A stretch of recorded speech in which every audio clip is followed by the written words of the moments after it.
చూసుకోవాలి కదండి. తగ్గిపోతుందిలే. అది నా కాల్ రా. అయ్యో సారీ అండి, మెత్తగా ఉంటే మంచం అనుకున్నా. హాయ్ కావ్య అక్క.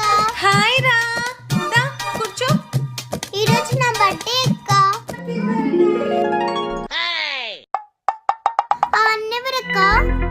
ఇతనా గుడ్డివాడ్లే. ఏమన్నా నాకు విష్ చేయరా?